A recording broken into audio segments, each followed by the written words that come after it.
Hi, it's Jacob here, and in this short quick tip video, I'm going to show you some different ways you can find your downloads on your iPhone. I get asked this all the time, where's my file gone, where is it? Well, I'm going to show you 3 different ways we can find our downloads.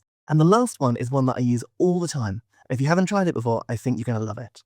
So here I am in Safari, and I want to download this PDF document, a map of Amsterdam. I'm just going to long press it and then download that linked file. And that's it, it's downloaded, but where is it? Okay, let's have a look. So our first option here is probably the quickest, because in the little address bar at the bottom of Safari, there's now a new download icon that appears when you download a file. Tapping on here will then show you that file, and you can press on it straight away to open it. But when you go to a different web page, when you come back to Safari later, that download button's not going to be there anymore. So let's have a look at another way we can find the downloads. And this time we're going to go back to our home screen, and we're going to open up the Files app on the iPhone instead. So in the Files app, I'm going to tap onto Browse at the bottom on that toolbar, and then I'm going to choose iCloud Drive.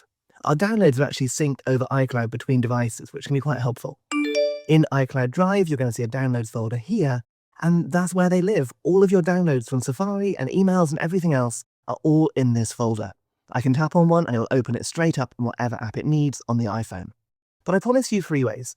And so our third and final way of finding downloads is probably the way that I use the most often. And I don't just use it for downloads, I use it for loads of things on my iPhone.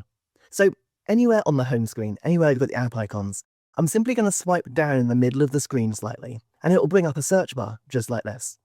Then I'm simply going to type in downloads. And if you look at the results that have come up, you're going to see the files icon and the downloads folder. And yep, tapping on there will take me straight to that folder in files. And this works for searching anything on your phone, whether it's a file or a folder or an app or even a contact in your address book. So give it a try, and when you're done, subscribe to my channel down below because there are loads more iPhone quick tips waiting for you there.